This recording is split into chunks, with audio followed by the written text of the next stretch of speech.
پرانے وقتوں کی بات ہے کہ ملک یمن پر ایک نیک بادشاہ حکومت کرتا تھا۔ وہ اپنی رعایا کے ساتھ بہت نیک سلوک کرتا تھا۔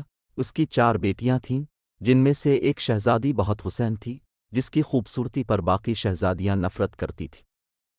اس شہزادی کا نام شہزادی سوہانا تھا۔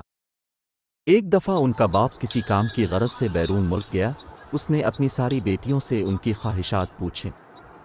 ان 3 بہنوں نے قیمتی زیورات لانے کو کہا۔ جب بادشاہ نے چوتھی بیٹی سے پوچھا کہ اگر تمہیں کسی چیز کی ضرورت ہو تو مجھے بتا دو، شہزادی سوہانا نے کہا مجھے ایک گلاب کا پھول چاہیے۔ ان کا باپ کوئی نہ کوئی بات بھول جاتا تھا، اس لیے صرف شہزادی سوہانا کے لیے پھول لے آیا، باقی چیزیں وہ بھول چکا تھا۔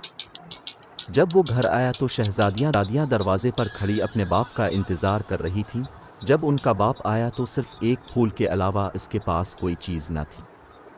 شہزادیوں نے اپنے باپ کو برا بھلا کہہ کر باپ کی نافرمانی کی۔ شہزادی سوہانا کمرے میں جا کر رونے لگی۔ اس کا باپ کمرے میں آیا، اس کا پھول اسے دے دیا۔ بادشاہ نے کہا، دنیا میں سب سے زیادہ قیمتی چیز والدین کی خدمت ہے۔ چنانچہ جب بادشاہ دوسری مرتبہ بیرون ملک گیا تو سب نے اپنی اپنی چیزیں لانے کے لیے کہا، مگر شہزادی سوہانا اس پر خاموش رہی۔ اس نے سوچا کہ اس بار کوئی ایسی بات نہ ہو کہ جس سے میرے باپ کا دل دکھے، تو بادشاہ نے اپنی بیٹیوں کے لیے زیورات لیے۔ راستے میں ایک جنگل تھا۔ بادشاہ اس جنگل میں سے گزر رہا تھا تو اس نے درخت پر بیٹھے ایک چمگادڑ کو دیکھا۔ خوفناک جن تھا۔ اس نے بادشاہ کو قید کر لیا۔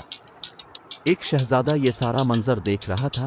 اس نے اپنی تیز دھار تلوار نکالی اور چمگادڑ کی گردن پر دے ماری۔ چمگادڑ اسی وقت مر گیا۔ شہزادہ باپ کے پاس آئیں اور اپنے باپ سے نافرمانی پر معافی مانگی۔ بادشاہ نے اس وقت اپنی ساری بیٹیوں میں سے سوہانا پر فخر محسوس کیا اور اپنی ساری بیٹیوں کو گلے لگا لیا۔ سب ہنسی خوشی رہنے لگے۔